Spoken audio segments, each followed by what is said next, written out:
recorded, and then will be available for broadcast. Ian will queue it up, and it'll be available on YouTube and to be rebroadcast. Oh, joy. Okay, Perfect. good. So, as promised, Bob, Tate has provided a project for us, which has apparently a good history to it. So lots of work's been done. And has everybody seen those documents? At least received them? They're two documents, a PDF and a PowerPoint. Mhm. Okay. All right. Well, Bob, I guess without further ado, we need to let you take us through. Thank you. Happy to. First, thank you all again. I mean, for your patience, your just working through this last year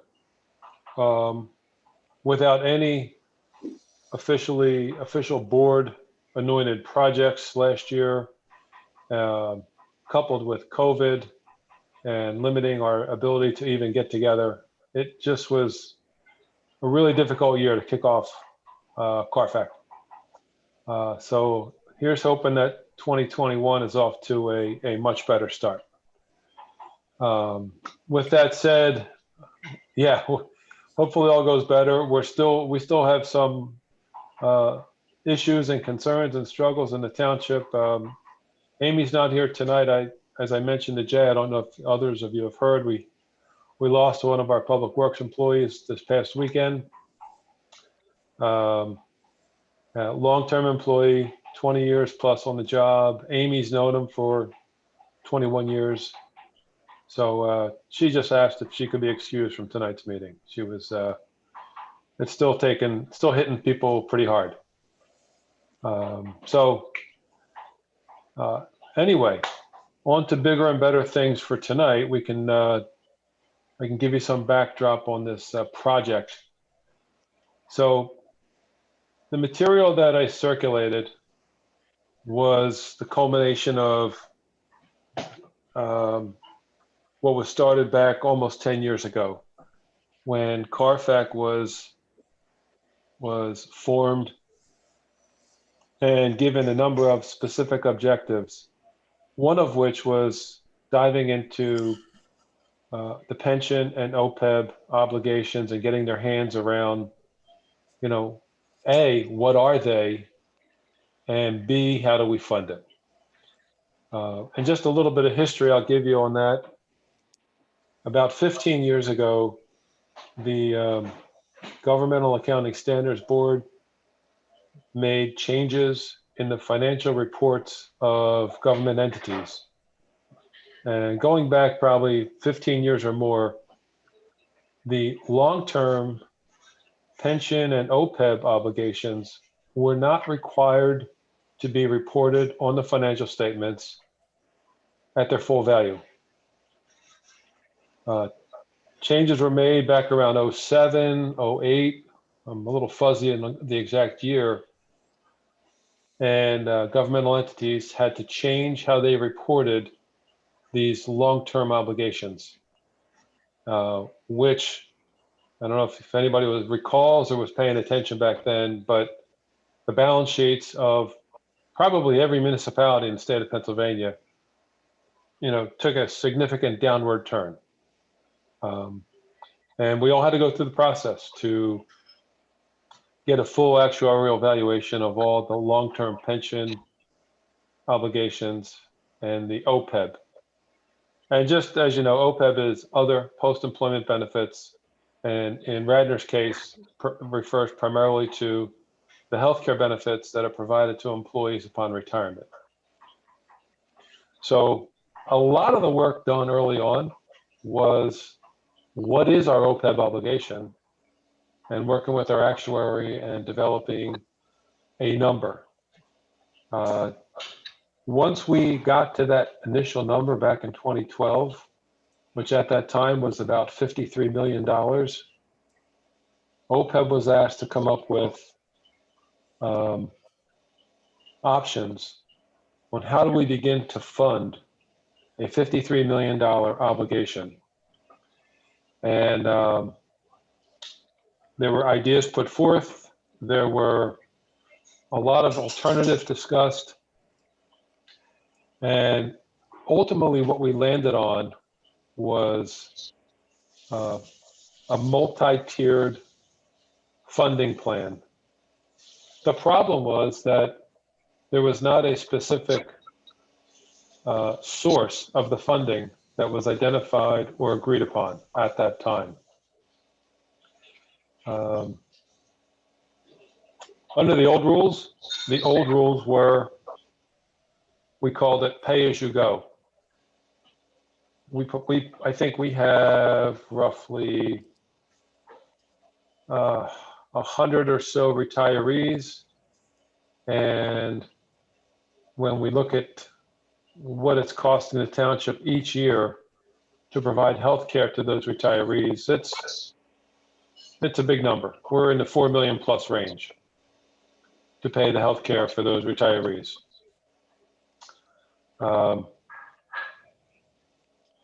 And don't quote me on the number, I'm just estimating roughly where that is. We'll get into details as we move along in this project.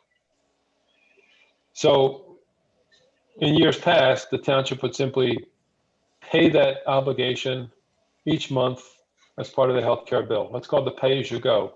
There's no real assets set aside. There's no pot of money or any reserve that would provide for future benefits that we're obligated to pay. So the board agreed back in 2013 or 14, and we developed an OPEB trust plan, and we started putting money aside. That fund currently has about $8 million in it. But given the state of the economy last year, and with the downward turn we saw in the business taxes beginning in 2018 and dipping in 19, and then with COVID, we took a pretty significant hit, and we did not put as much money into the OPEB plan in 2020 as was budgeted. So the task that the board is asking you to tackle is step one. I already reached out to our actuary, and they are going to provide us with an updated long-term, what's our long-term liability that'll be on the books. That's going to be somewhere north of $45 million. We already know that. And basically what the board is asking is that for CARFAC to help come up with some recommended options for how to fund that. And this is by no means anything that we're looking to, there's no quick fix here. If you looked at the materials that were sent out, the prior funding plan carried us out to about 2037, I believe. 2037 or even later, to where we would have a fully funded OPEB trust plan such that there was enough funds to pay all future obligations that the township would have for retirees. So while I think we have, from past experience, we have a variety of options on, how much money to put in, over how many years are we going to do this? Are we going to step it up each year and add more money? Those things that's stuff we can discuss. There's plenty of discussion to be had on those topics. But I think what we did not fully secure, 7-8 years ago, was how do we make sure we have the funds available to meet our funding obligations? If we say we're going to put away $1 million a year on top of, our month-to-month retiree expenses and keep building up the fund? How do we make sure we have $1 million a year? That's really is what we're going to get to the nuts and bolts of what the board is looking for, is a way to fund it. It's kind of it in a nutshell. And they're hoping to have some recommendations by June, July, in advance of our next budget cycle, so that, you know, they can kind of get their hands around this. And honestly, I mean, you know, there's just to give you one extreme example, there was one commissioner way back when who said, why should we put any money away? Let's just pay as we go, you know, month after month, year after year. And why worry about having a pot of money set aside to pay those obligations?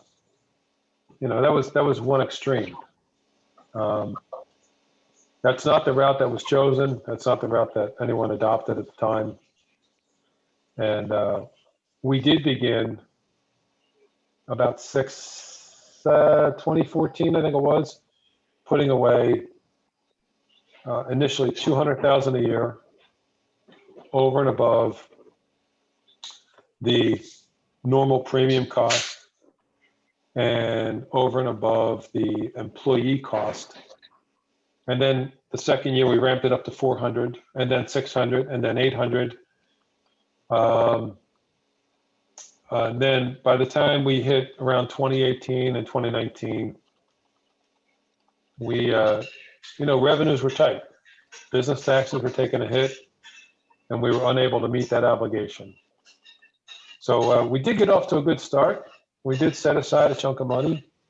There's about $8 million in the fund today, a little over 8 million.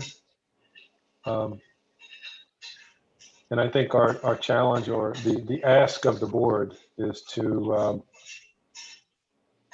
try to think through, and, you know, we'll vet out.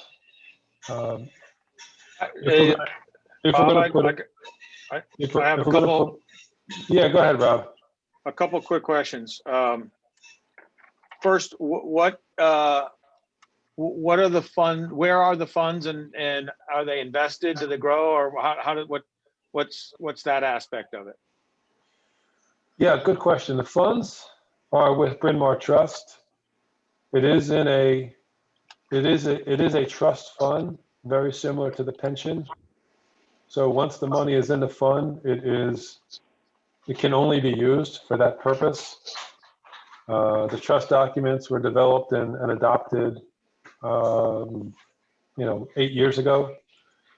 The money is managed by PFM, Public Financial Management, and it follows a very similar investment policy statement as the pension funds in terms of the allocations and the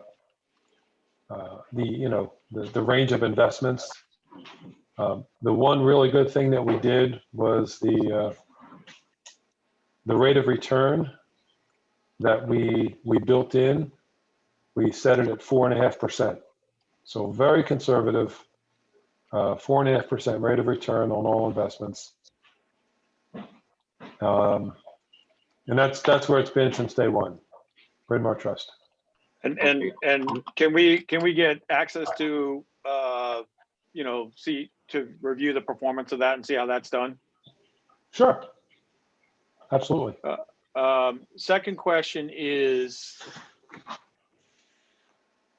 the $45 million, which is the sort of the actuarial assumption of what you need to sort of cover them.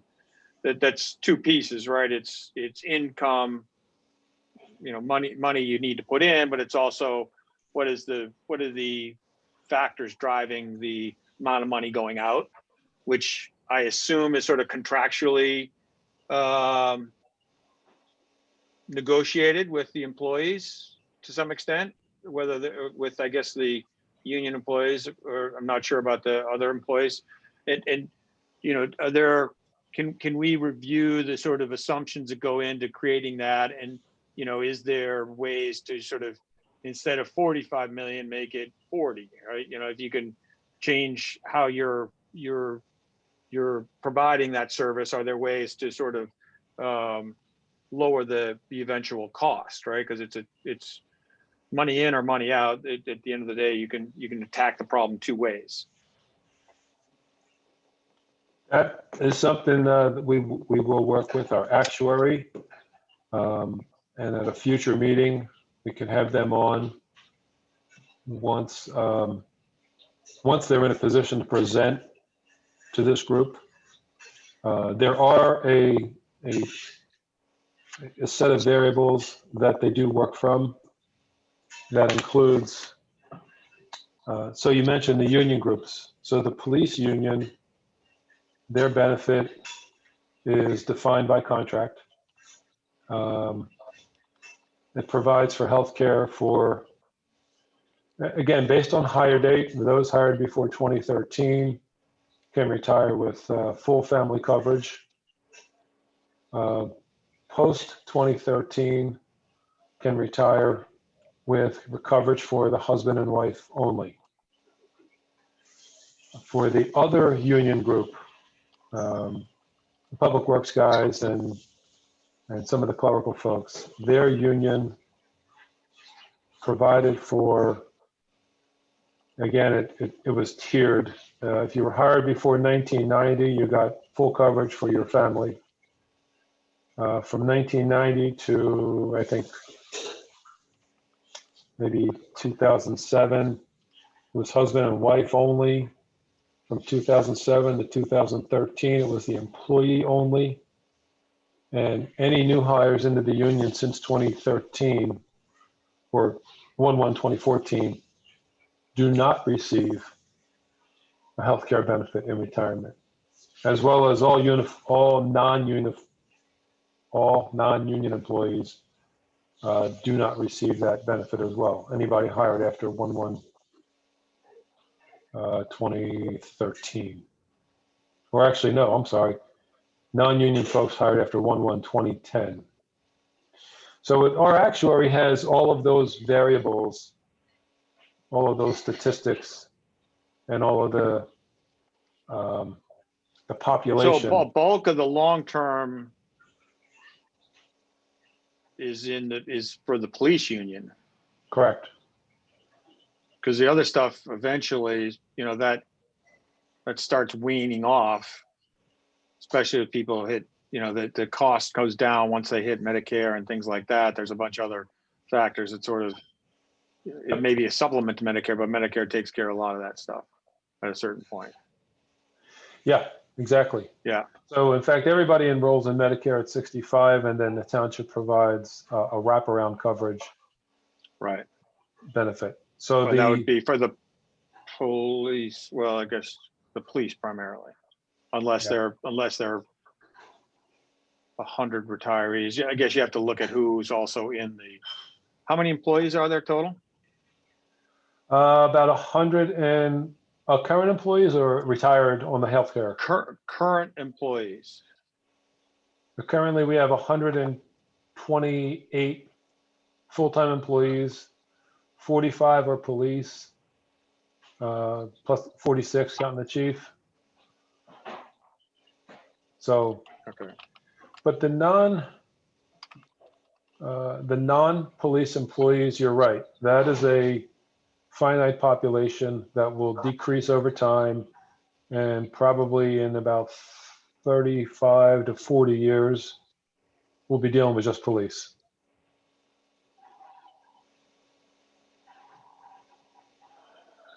Yeah, okay. And the likelihood of negotiating that benefit any lower with the police, or even thinking of removing it, is, especially in the state of Pennsylvania, it's I don't want to say impossible, but I'll say virtually impossible. What's the possibility of extending, unless this is done already, extending the retirement age past age 50? Or has that done already? Because in this deck, that seems extremely early compared to what I'm used to seeing. That's only for the police, and that's state law. So a lot of benefits that the police enjoy today, they're covered under state law. And unfortunately, that's one of the major obstacles that it's Act 600, state of Pennsylvania, that where a lot of the benefits are secured. They get a defined benefit pension. The healthcare is not covered under the state law. I think there are some townships out there that do not provide healthcare in retirement, but changing the retirement age would require, my understanding would be, and I can have our legal counsel weigh in on this as well. That would require an act of Pennsylvania legislature. Good question, though. There's no state. Follow up on Rob's point.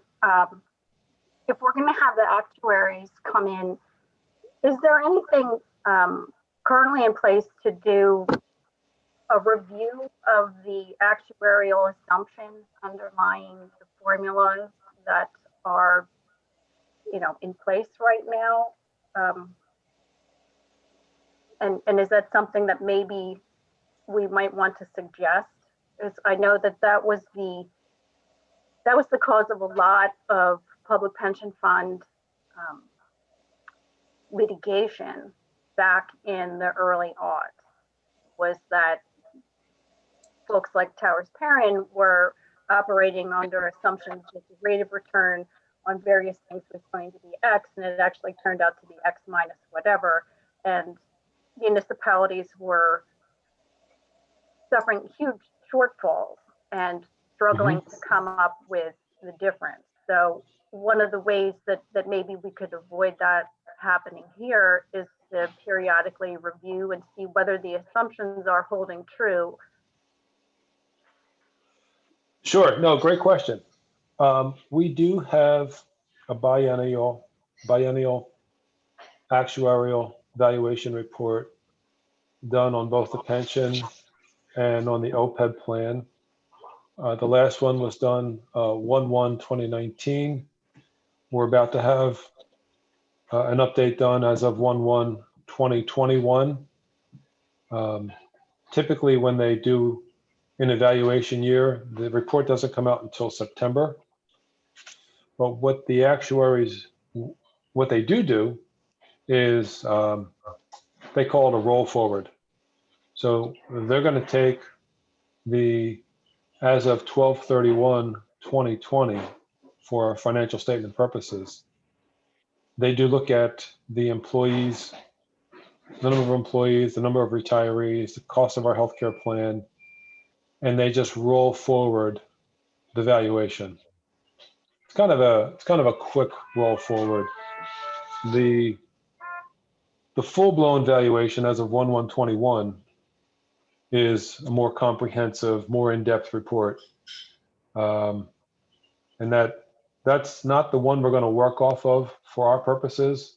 I don't think it's going to change much. I mean, when they do the roll forward for 12/31/20, if the number is 44 million, maybe the new update comes out at 43 million.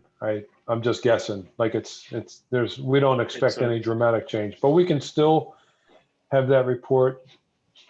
In fact, I have the 1/1/2019 report, and I'll circulate that to the group. That would be great. You can look at it, and then we can always have the actuary available to, ask questions about the report, just so we all have a better understanding of all of the elements that go into that report. That would be great. Also, are we allowed to take a look at the collective bargaining agreements that set out what the obligations of the township are to the retirees or prospective retirees? Yes, that's public information. Sure. Okay, Yeah. and then I mean, there's a lot in there. Of course, I mean, healthcare in retirement might be 1 or 2 pages, but the document itself might be 50. Right. But I'll be happy to share that.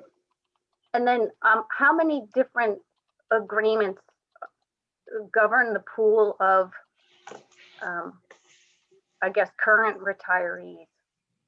I mean, are there, I mean, obviously there are retirees who may have been parties to a more favorable collective bargaining agreement. So Yeah, that's that whole thing about the different dates, right? The different dates, like that's all the cutoff stuff that, you know, if you get in before a certain date, you're kind of grandfathered in. Otherwise, the bar keeps moving for the people afterwards.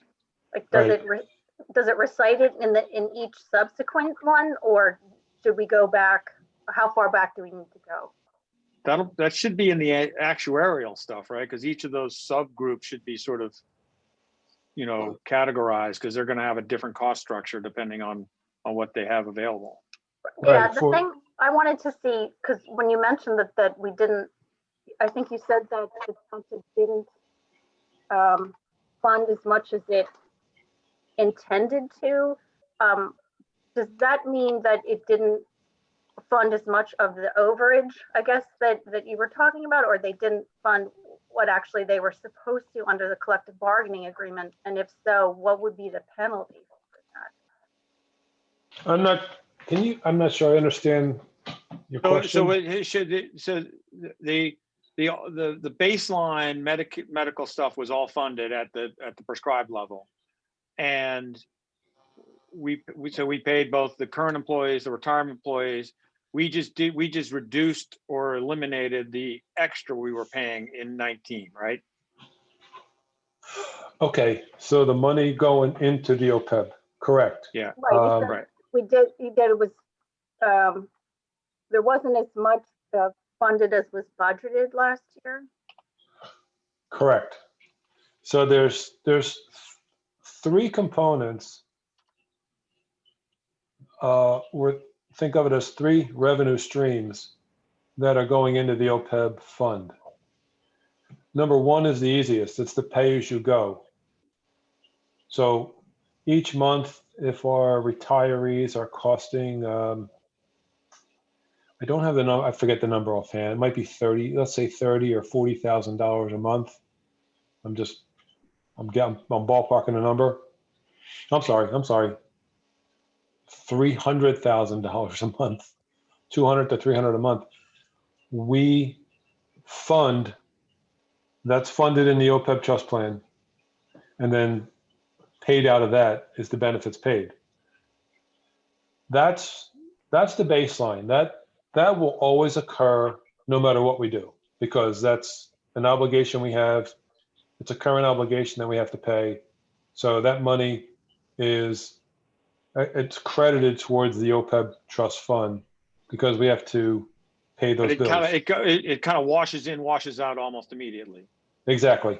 Right. I guess what I'm asking about is, and the reason I want to see the collective bargaining agreement is that, for example, in LA County, in the various collective bargaining agreements, they say that the county has an obligation to fund, an X, percentage of or match contribution. I can't remember what it was, but so do we need to worry? Oh, no. We have no obligation in the collective bargaining agreement other than to provide the benefit. The pay as you go, right? Pay as you go. Provide you go, right? We just have to pay that $200,000 or $300,000 a month. Right.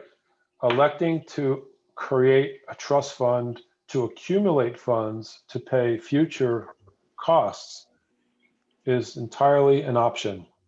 Radnor is one of a few municipalities in the state currently doing this.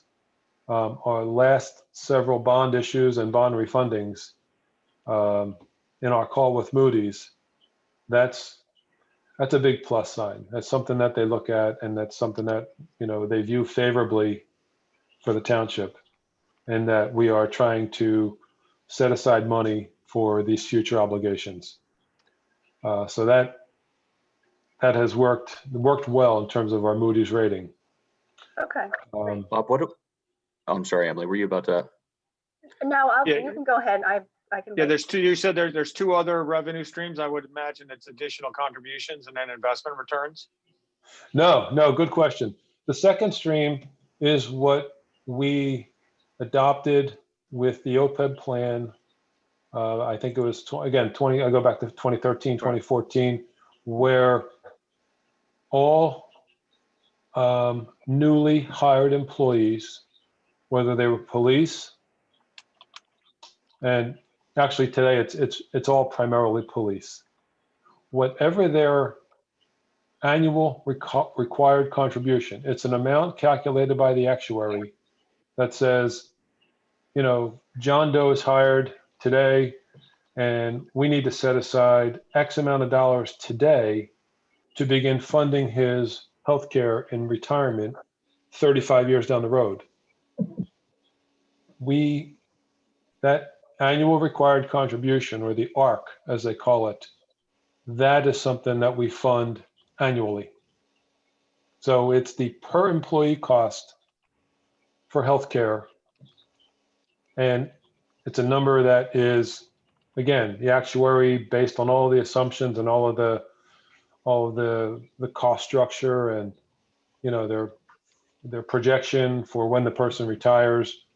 They present value that number and say, you have to put away X today for John Doe for when he retires 35 years now from now, or whatever the number might be. So for Does that also use that 4.5% return Yes. assumption? Okay, so that number is low, a little low. Rate of return, Right. yeah, we're using the rate of return of 4.5%. So that annual Is that contractually obligated? Nope. No. Okay. No. So that's what we call the ARC. And then over and above that, and I guess I'll use the term, it was just ramp up. How much can we just dump in to the fund each year? And again, 8 years ago, it was decided we would start with 200,000, the following year, 400,000, the year after that, 600,000, 800,000. We were working our way up to a $2 million number was the goal. And I believe somewhere out in, again, going out another 15 years from now or so, 20 years from now, that OPEB fund would be fully funded. And the only thing the township would have to put in going forward would be the annual required contribution for the employees, active employees, who would be eligible someday when they retire. Bob, could you dimension payment stream 2? How many dollars are involved in that every year? I'll get that number for you. In 2020, it was $550,000 rounded. I mean, we put in 550. That was our number that we budgeted. And as we're speaking on my other screen, I've been trying to get into our system because we had server problems earlier tonight. So I'll get you the 2021 number that we budgeted. And what about what amount was supposed to go in last year and what was actually put in? Do you know? The over and above the pay-as-you-go and the ARC, annual required, we were supposed to put in an additional $1.4 million, which we did not do. And you didn't put zero. Well, we put 550 in. No, but you put zero of the 1.4 Oh, yes. million. Correct. Okay. So we covered the pay-as-you-go. We paid the bills, and we paid an additional $550,000 for the per employee required contribution. So the other piece of this is who is the provider for the healthcare? So the township is involved in a pooled trust with an organization called Delaware Valley Health Trust. The umbrella company is Delaware Valley Insurance Trust. And it is a pool of about over 100 municipalities, some school districts, some water authorities. It's an organization that services primarily municipal government and municipal government type operations, and then also some school districts. And they provide basically, just to give you some background, they started with a workers' comp trust back in 1990. They shortly thereafter opened up a property and liability trust, which the township is. We've looked at getting into it in the past, but we're currently not in. So we're not in a workers' comp trust. We're not in the property liability trust. We're not in the PNC, we're not in the workers' comp, but that's when they started that in 1990. Right. But the Okay. township, and then they started the health trust in early 2000s, I think. And the township got in, I think, in around 2006, 2007. So to give you an idea of how competitive it is, we had a 2% reduction in premium for the past 2 years. And there's also a variety of what they call rate stabilization credits. So each year we have credits that we can carry forward or apply against our account. They've been as up as high as, 800,000 or more in a given year. So it's been a very favorable experience. In the past 12, 13 years, I think when you look at the rate changes over the years, it's low single digits. And the trust provides, it's partnered with with Aetna. So the carrier is Aetna. Now, on the investment side, Bob, a couple questions there as well. I mean, first one, short ones, credit rating, as well as how much we paid out in terms of yield or coupon in terms of our last bond issuance. I'm just kind of curious about. Credit rating is AA1. Okay. I'll pull the bond documents on what on those numbers. Yeah, I'm just curious how much we're paying on that debt. And also too, mainly for Bryn Mawr Trust, and I believe PWM is the money manager as well. What are the investment guidelines that we're following, or the guardrails that they're looking after? Is there like a limit on stock to bond or certain parameters around that? It's all defined in the investment policy statement. How much is in bonds, how much in stock. I'll provide that breakdown to you as well. It does mirror the pension funds. So we have so much in domestic equities, international equities, growth funds, growth stocks, incomes.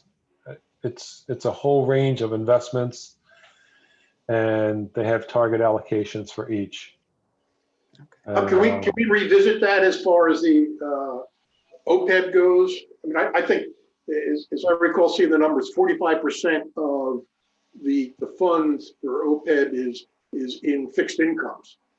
And to me, that is so conservative as to be not effective, honestly. I mean, there's no cash coming out of that fund.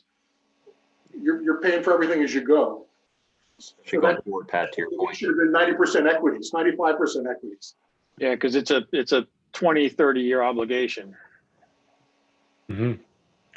Yeah, I'll get to the investment policy statement on that. I think it's baked. I mean, it's in the financial reviews and stuff. My question really, I mean, that's fair game as part of looking at this process. Absolutely. Okay. Sure. Yeah, I mean, absolutely. It could, I don't know that I'd make that change now, but I think that it definitely could have a different. There's no reason that it doesn't have to be the same as the pension plans, because it actually can have this could have a different aspect to it. I agree 100%. Mhm. Yeah, no, it's all fair game. I think the board is, the board's not putting any limits or parameters on what this group can look at. I think that's one of the things they've always valued about this group is that these kind of meetings, it's, put it all on the table. Let's discuss, come up with ideas. Sometimes, you get into a, free flowing, open thinking, and come up with some ideas that just might be a little outside of the box, and hopefully we solve some big problems. So, could we also take a look at the trust document? Sure. And who is the trustee? Bryn Mawr Trust. Bryn Mawr Trust is the trustee. And do we have a schedule of the fees that they're taking?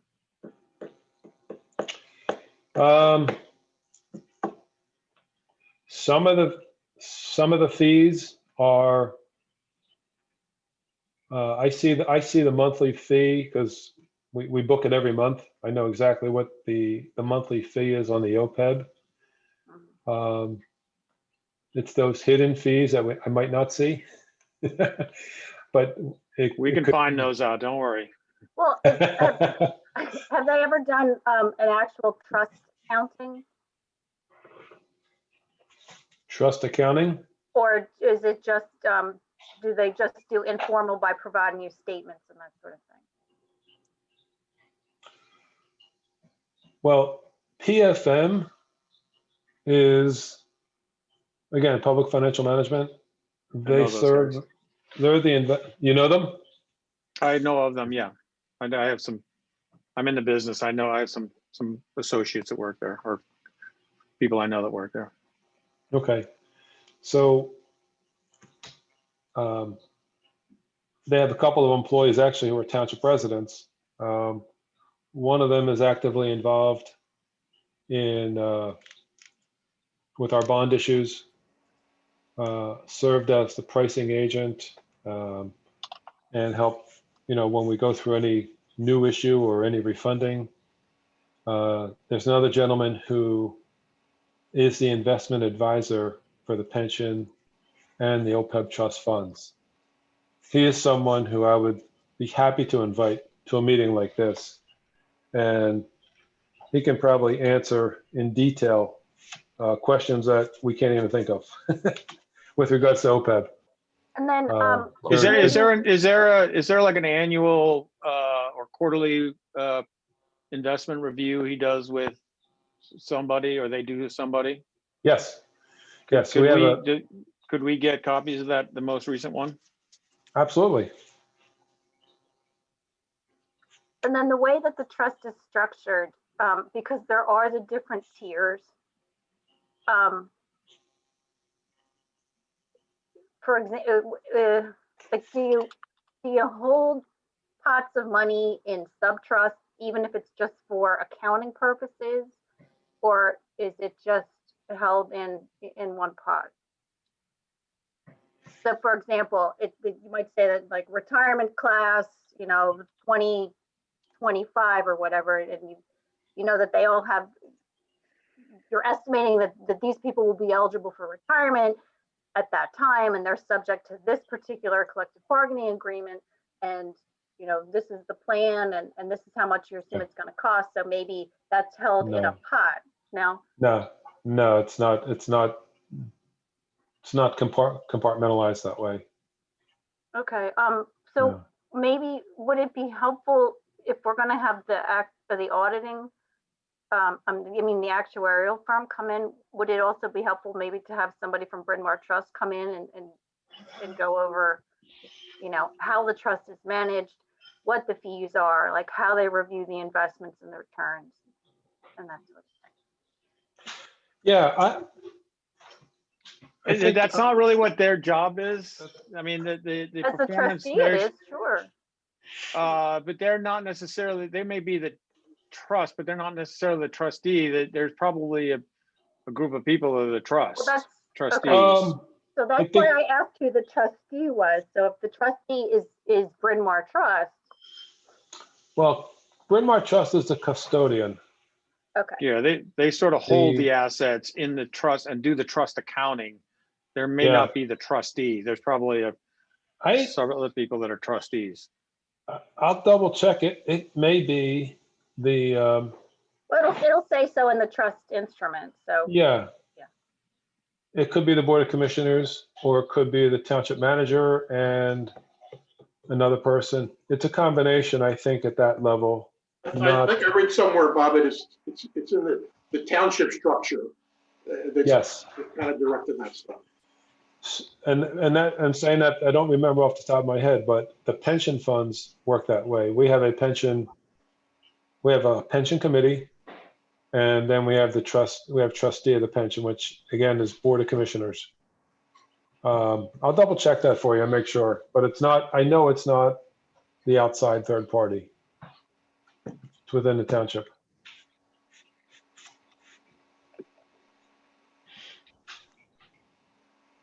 Now, on the PowerPoint here too, Bob, just one thing that keeps catching my eye is the different townships and how they're managing their different OPEB liabilities. Is there any things that we've been seeing in terms of how they're managing them? Because it seems like, of course, we're significantly higher than everyone else, that whether they offer it or not. Slide 24 of the deck. Let me jump to that. And I'd love to hear more in terms of how have someone come in about the investments as well, and especially talk about the costs of their investment management of this fund too.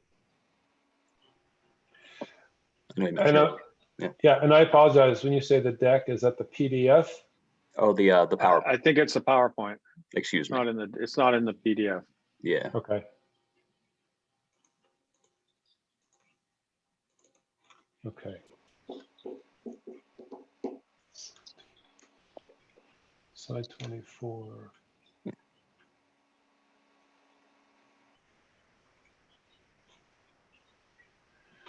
Slide 24. Oh, I'm sorry. The OPEB market analysis.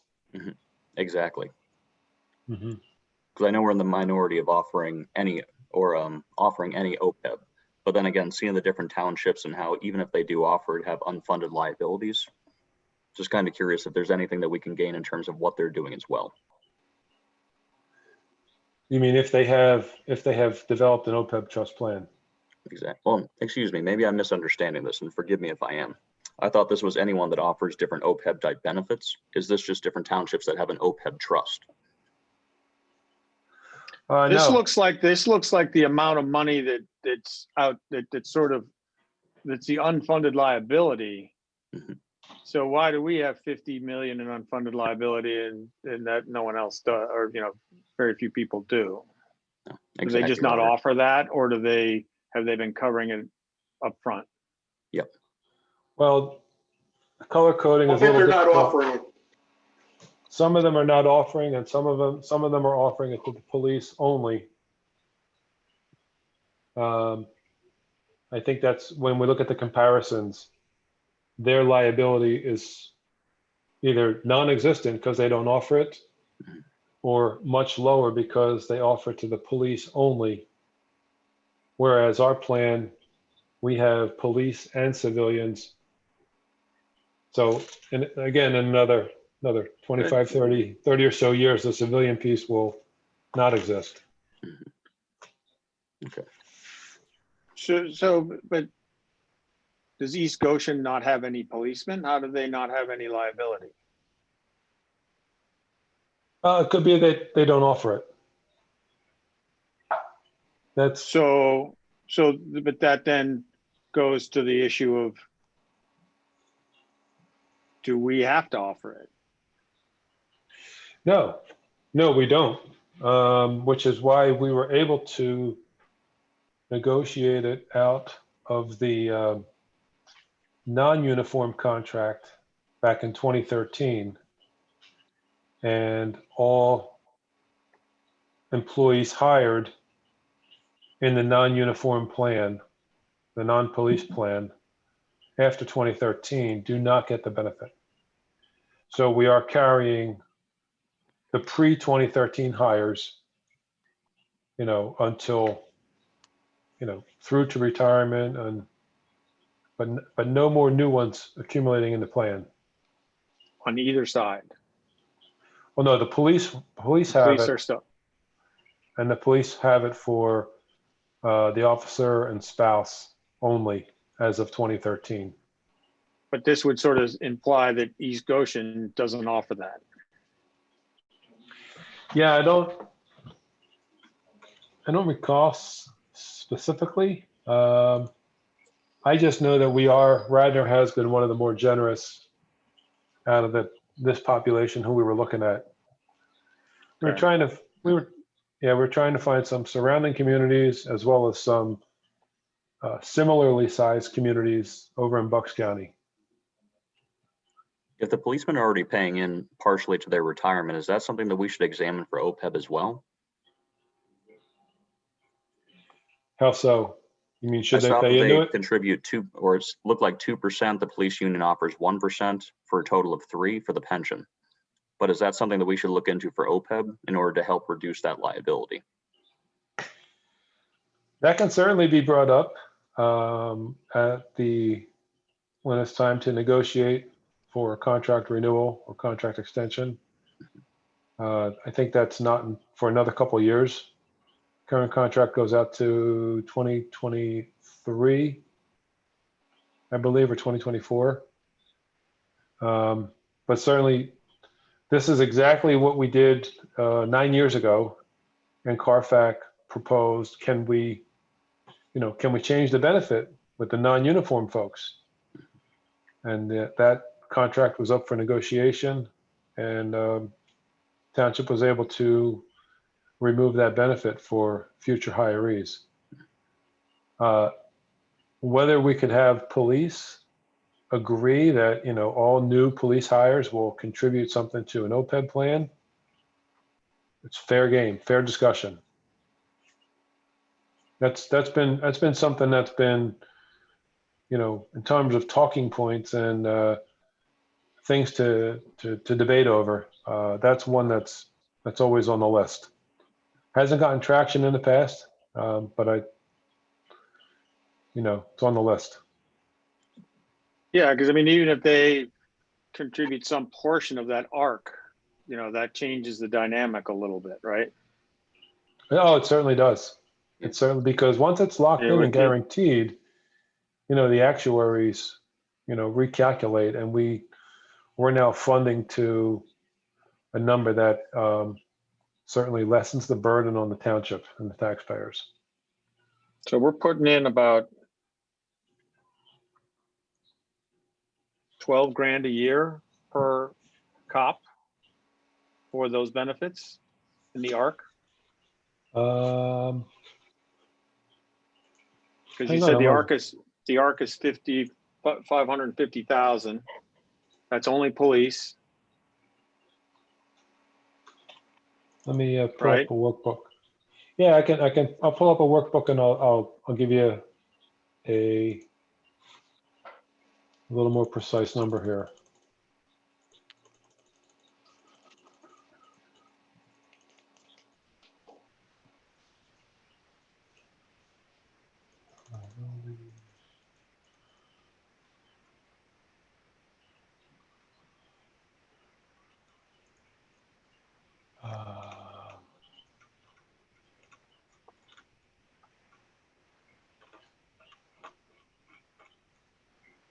Okay.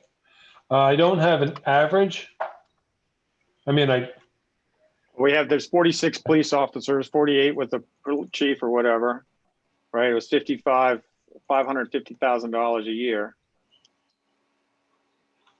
Yes. Seems to be the math, Bob. I agree with you. Okay, here it is. I found it. For budget purposes, I have $25,000 per year only for those eligible officers, meaning those hired since 1/1/2013.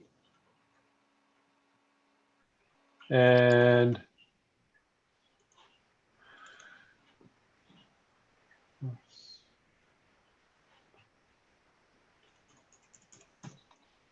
So currently 24 officers. And so I did find, while 2020, that budgeted ARC number was 550. For 2021, the budgeted ARC number is 600,000. It'd be 25,000. It's a- That's a lot. And so what goes into it? What goes into that number? That ARC? That's just The- police, right? That is a number that we get from, But that's Oh, just yes. the police, right? yes, since it's the new hires since 2013 who are eligible for OPEB. So only police are in that pool. It's only It's 24. 25 grand. That seems like a lot of money.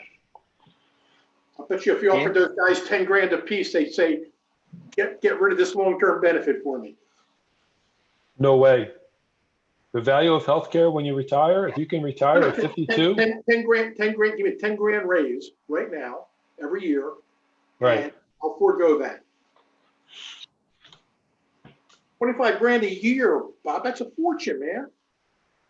I can't believe it's that much Wait, money. wait. Yeah, there's something wrong.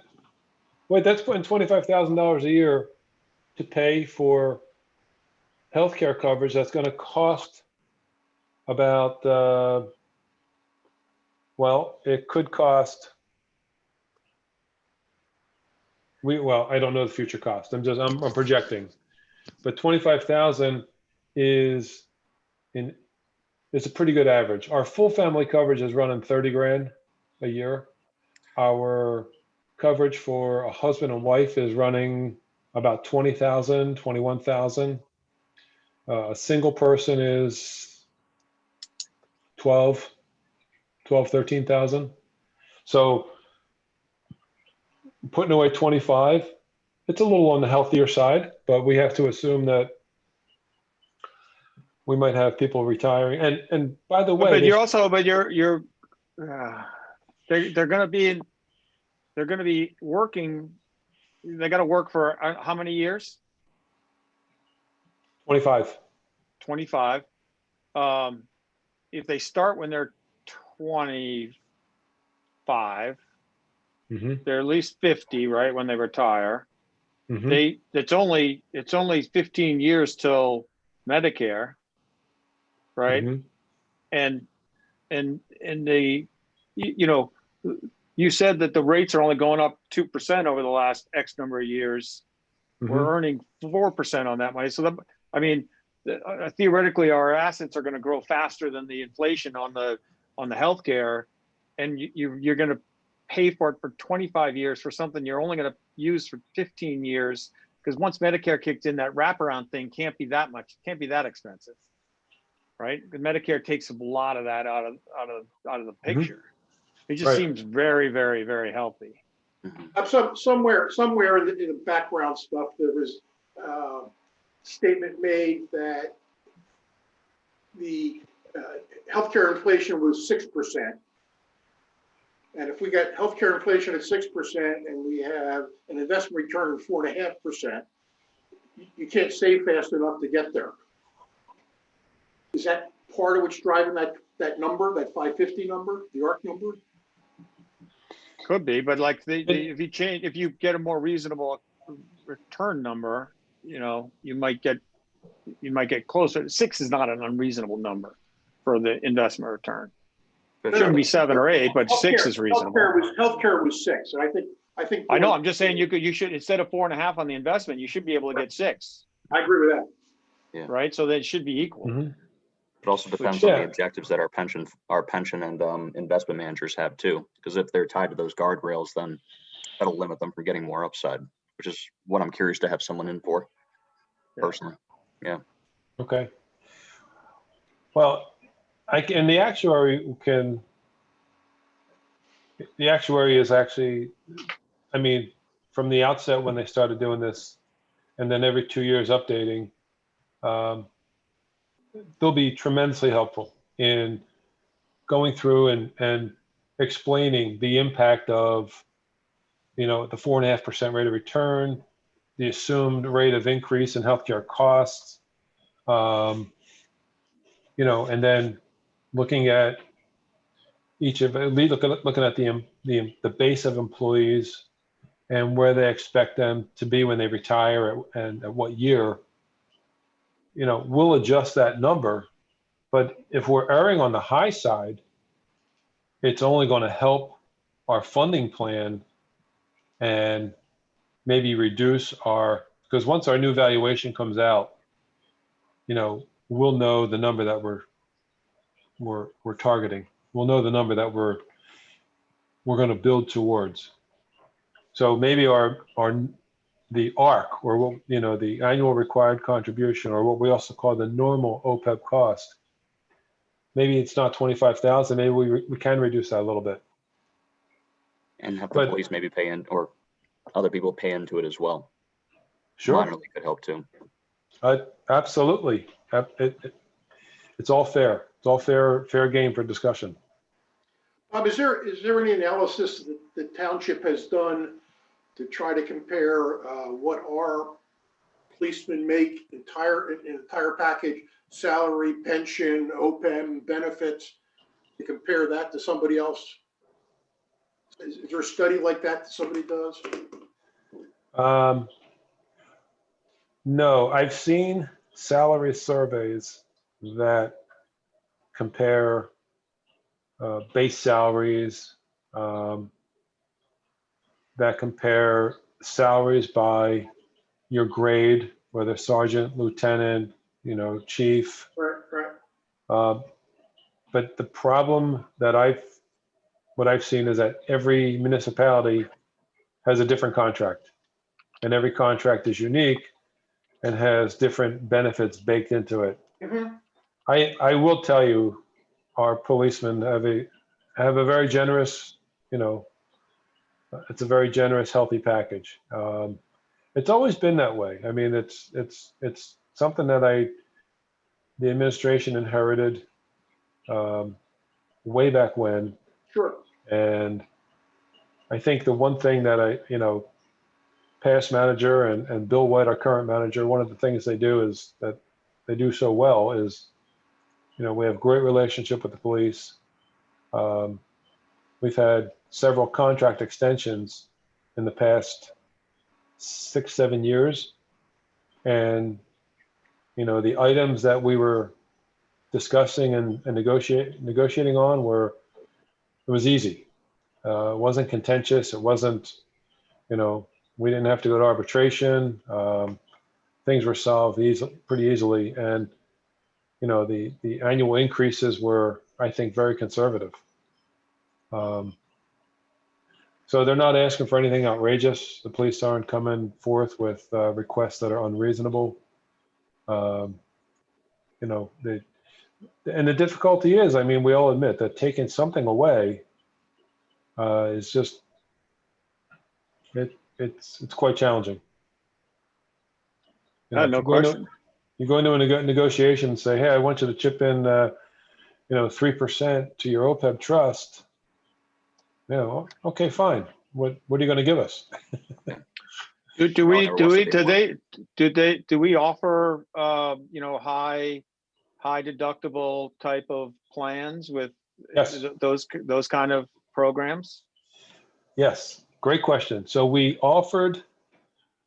first went into a high deductible plan back in 2017.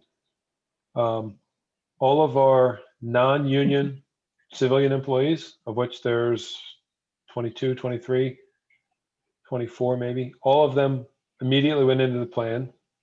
All of the non-uniform union folks went into the plan. And it was at a time it would have been something that had to be collectively bargained with the police. And so rather than try to fight that fight, we simply offered it to the police.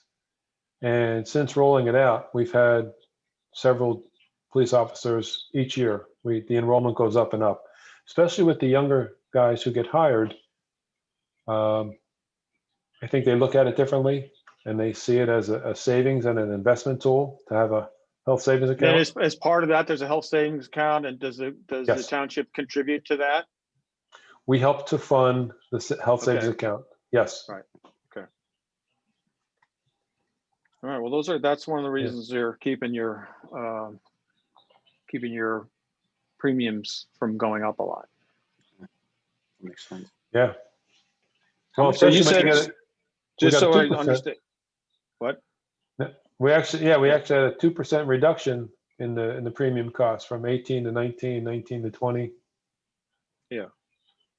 How much are we contributing to the HSA as well, Bob? The deductible for a single person is $1,500, and the township puts in half of that amount, $750. Is that something we can look at as well? That's know. actually, that's will pretty have- fair. You have a hard time enticing people to do it unless you do that kind of thing, and you save so much money on the deductible side that it definitely is hard. That's actually not outrageous. It's a fair point. Yeah. Yeah. And for all other categories, husband and wife, parent and child, or family, the deductible is $3,000, and the township again funds 50%.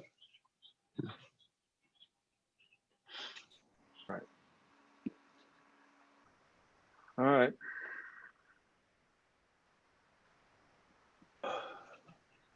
Good questions.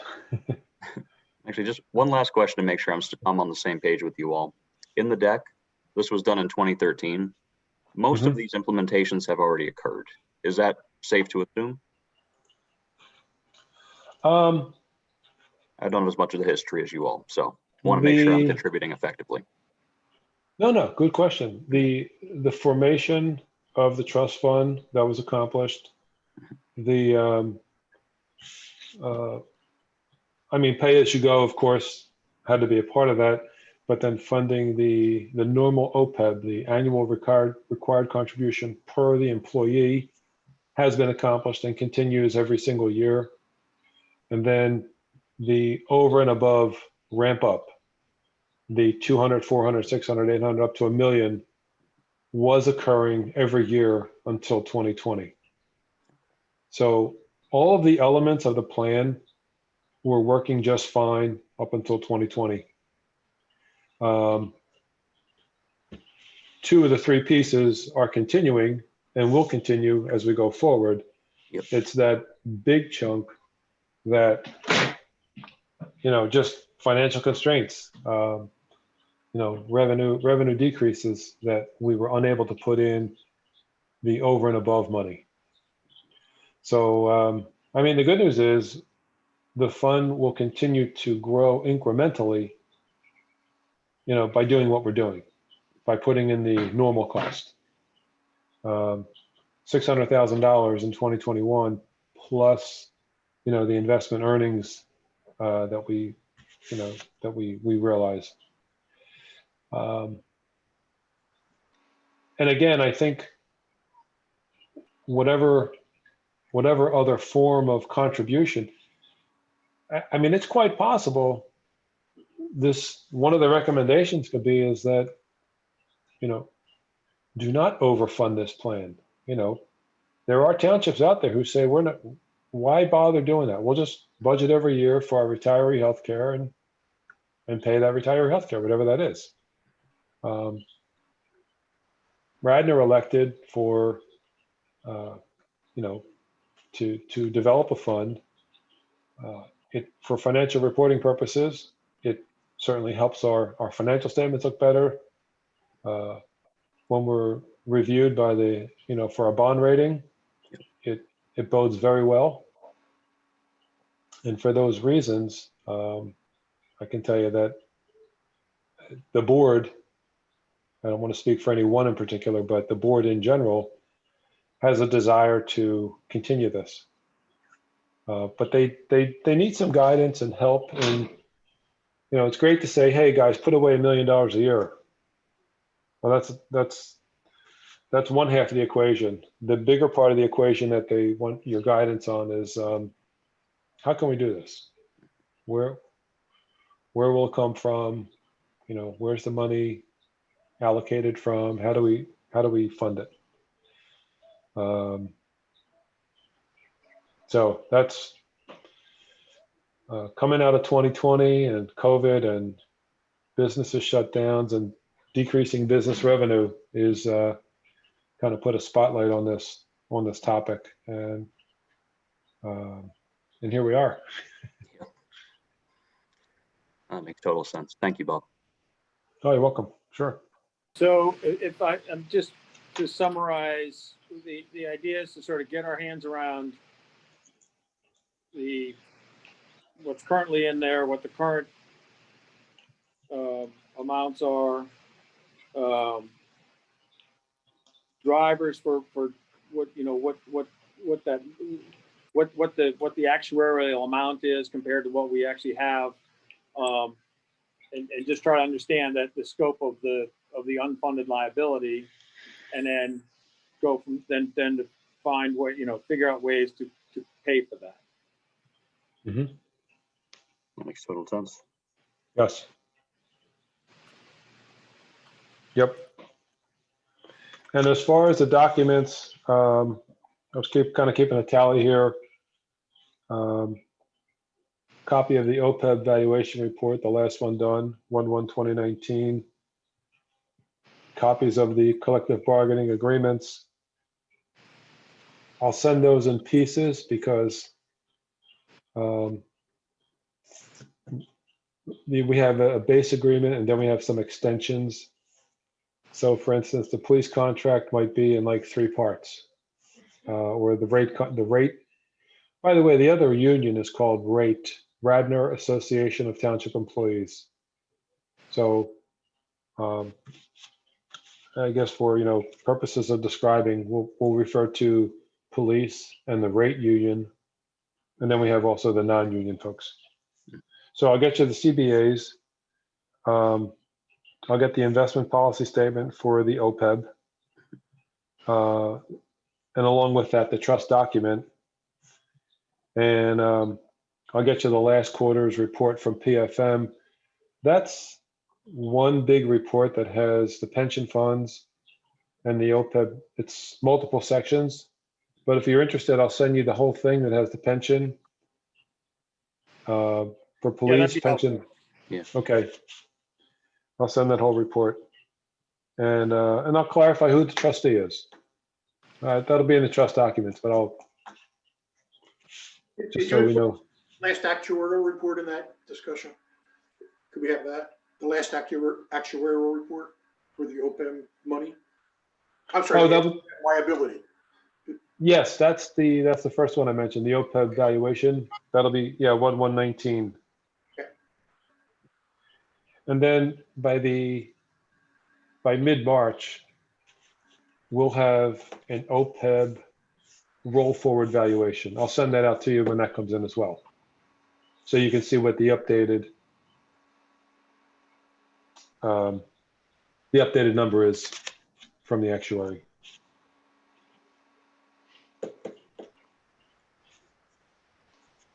I had mentioned to Jay also that, CARFAC has 4 quarterly scheduled meetings. Now, unfortunately, when we set up the calendar for the year, I think I put us on a Thursday night and I realized it doesn't work. So we'll be rescheduling our Thursday nights. Probably if Wednesday night works and I have an opening, in other words, we don't have other competing meetings. We'll schedule accordingly for the 4 quarterly. However, once we get rolling on a project, and we have found in the past that if the group is willing and desires to have a work group meeting, so maybe 2 or 3 of you want to come in during the workday, if it works out that way. And again, I'm thinking in terms of once we get past this, the worst of the COVID environment, then we can actually sit down around the table and work through and talk through and discuss some of this stuff. We can do a lot in a work group. We can meet as often as you like. We can it's more of a, we can accomplish steps along the way. We don't have to wait until our next quarterly meeting to reconvene like this. So just an option. I'm going to throw it out there. I'd be open to that. Okay. So in addition to getting those documents, I guess that's what we need to do to start figuring out what the steps are that we need to take to review this, because otherwise we need a plan to go through it. Yeah. We need to form a plan to go through this in order to have sub-team meetings. Yeah? Yeah. So I'm sorry, Bob, Tate, when do you think you can have that to us? And team, how long do you think we need to review it before we could get together on a smaller basis? Well, I think we're going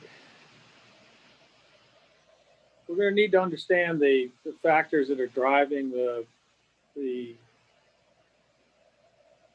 projection of the liability.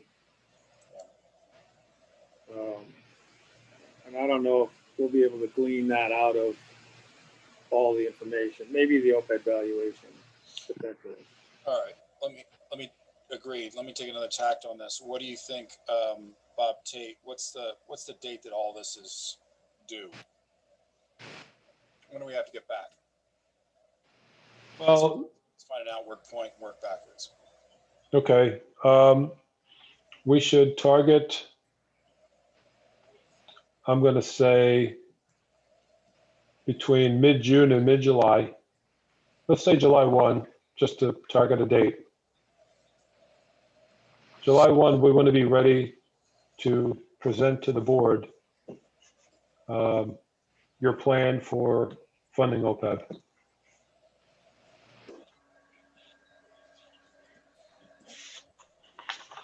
Okay.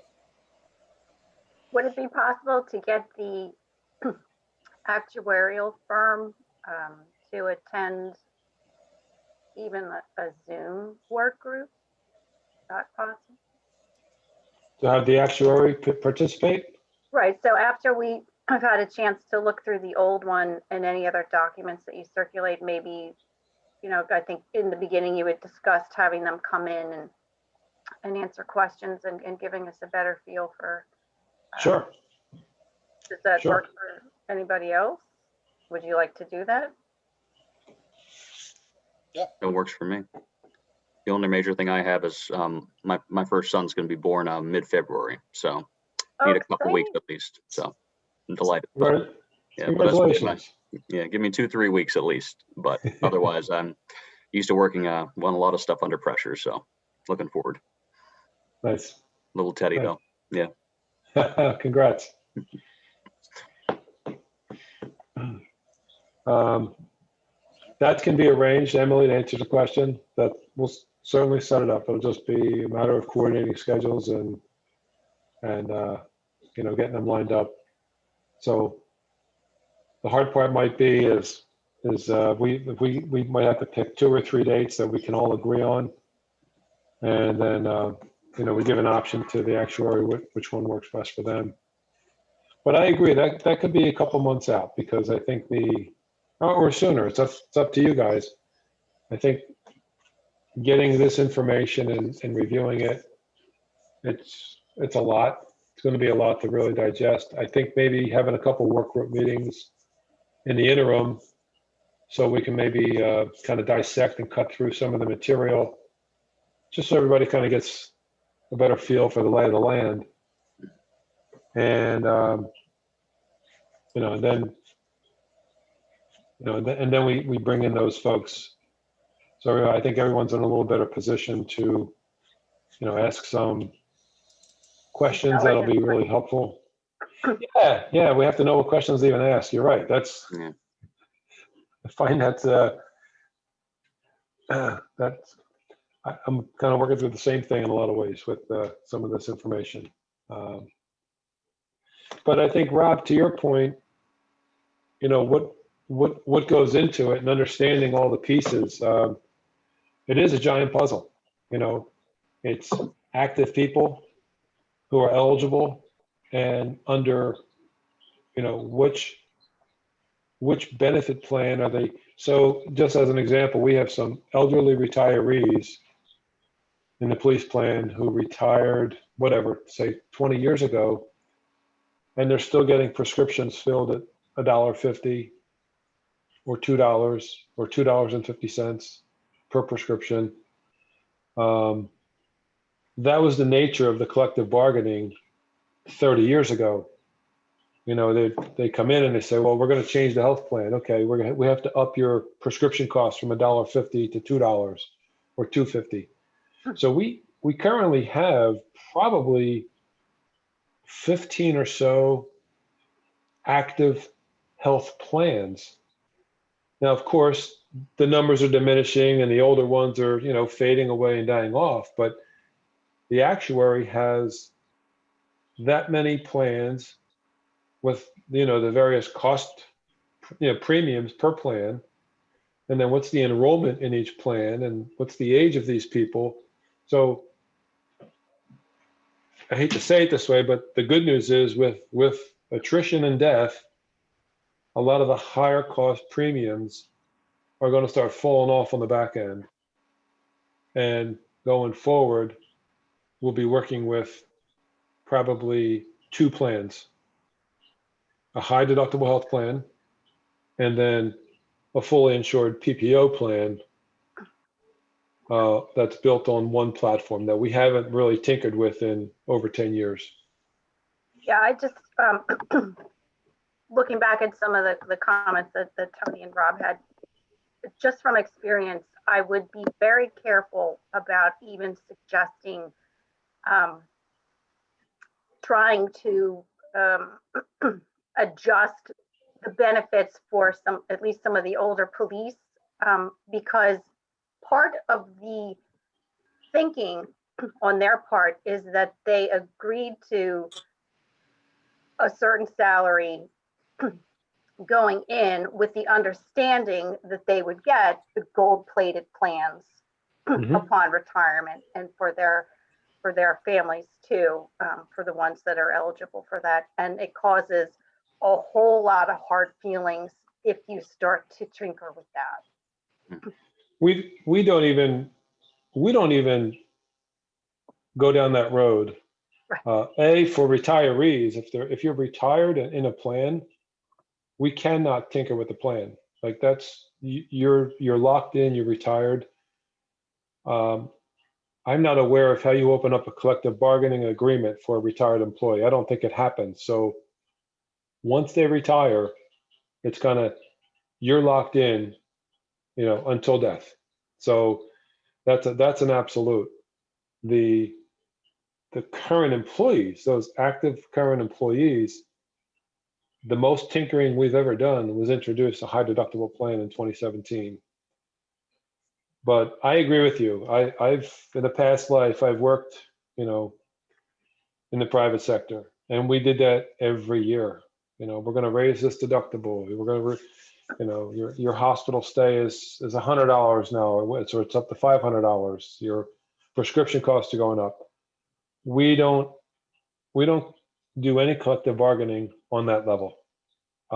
It just opens up too many. It's way too messy in my experience. We have a great program in the pooled trust that we're in. We have really good rates.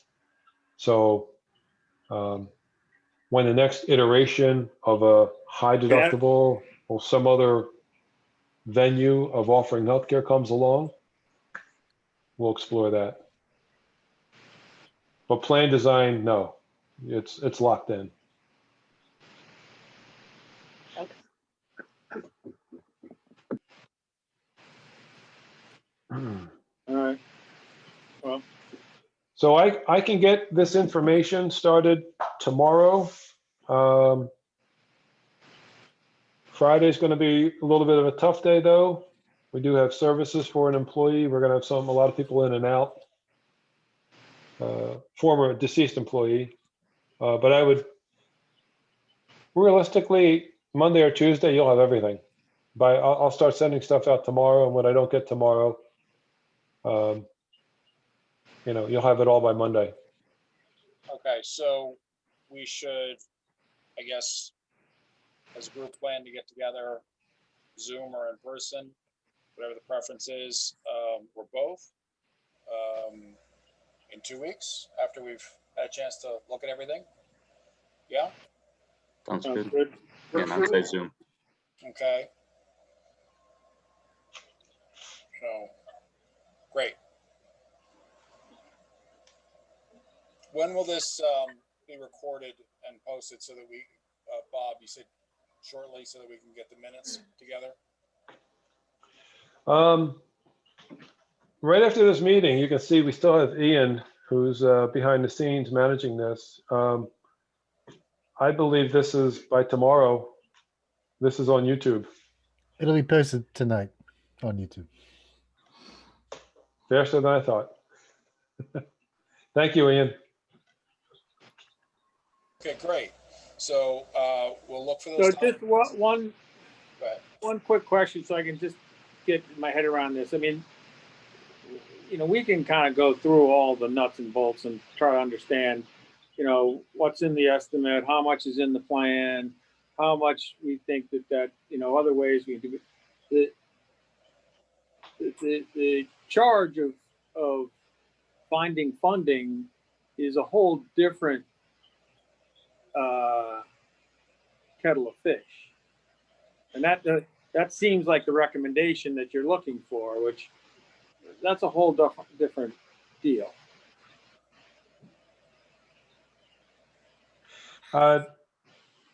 Ultimately, yes, that is correct. It's one thing to understand and see what the status of it is, and are there ways that we can sort of, are the assumptions correct? Are we doing things? There's things like that we can sort of look at, but actually identifying a funding source or something like that, that's a whole, that seems like what the recommendation you're looking for, and that's going to be very challenging. It is, and I think I think part one of that is, or there's 1A and 1B.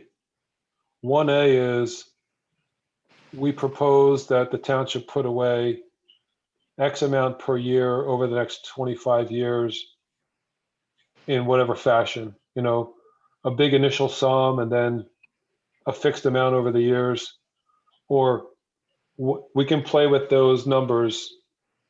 It's like a giant amortization schedule in reverse. We're funding it, and is there some asset that the township wants to sell or something to fund that? You're already jumping onto your next project, aren't you?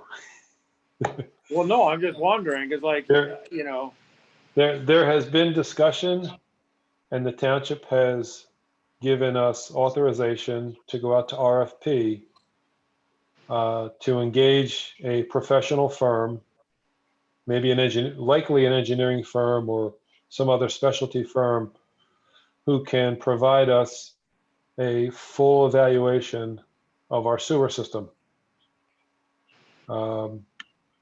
There was discussions going back a number of years. There were proposals circulating about 3 years ago. This is a topic that's been kicked around for quite a few years, that if we sold the sewer system and the pump stations, the entire infrastructure, there are companies out there, and you know the names, who would buy this up in a heartbeat, pay a nice premium. And yes, the township could have some assets from a transaction like that. And now again, it's not for me to say, hey, let's take 5 million of those proceeds and put it to OPEB.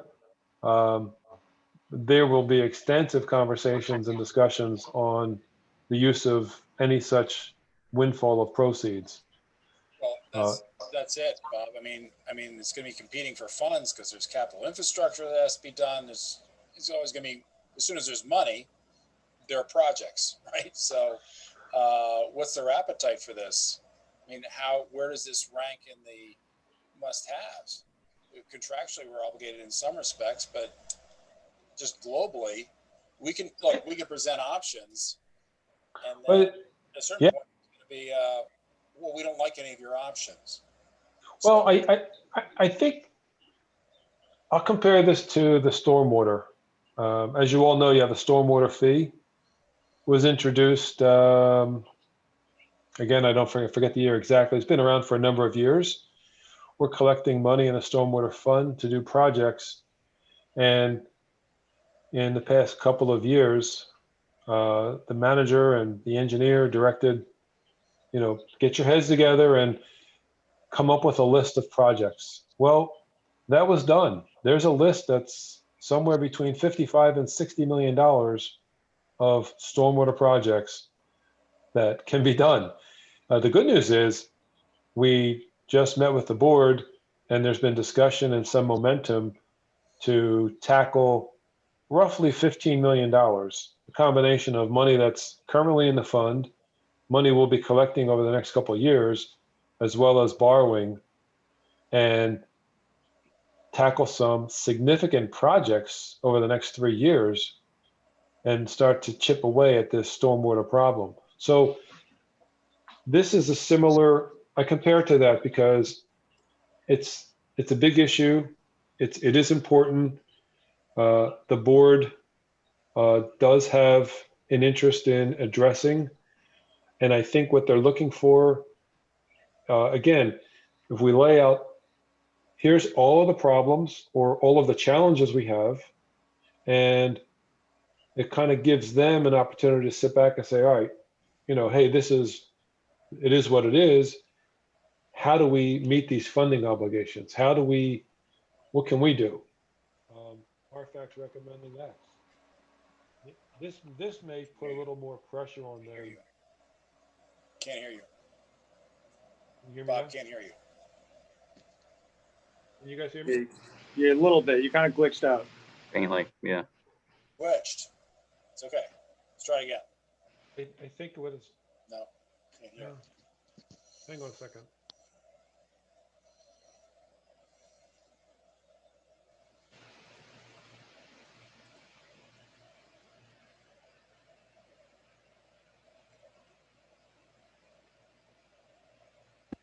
Any better?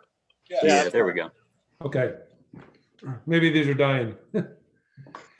I think what this does is it will help the board to prioritize, and this could be a little bit of impetus to take on something significant that's been out there, whether it's selling the sewer system, whether it's monetizing some other asset within the township. I'll give you my 2 cents. I have a real problem with selling some asset to fund a liability that has a finite life to it. Okay. No, because at the end of the day, this is sort of a problem that was created a number of years ago. It's eventually going to go away, sort of, right? Because the only people that are going to be, eventually there'll be no health benefits for any of these people because there won't be there. And in the meantime, you've sold some asset that's producing income, which it doesn't make that some level it doesn't make sense to me. Because that the sewer will produce income forever. Yeah. But then here's the flip side of this, right? I mean, that's not. Well, the flip side of that, it's everything. Yeah, the flip side is that similar to stormwater, the sewer system has a whole host of projects and improvements that are needed. And if the board wishes to maintain the sewer system and keep it, then they have to consider raising the rates to generate the funds to maintain it in the manner it needs to be maintained for future. We're doing patchwork right now. We're responding as things break. We don't have the funds to go out there and proactively tackle, major improvements in the system. Well, then we're not charging enough. That's exactly right.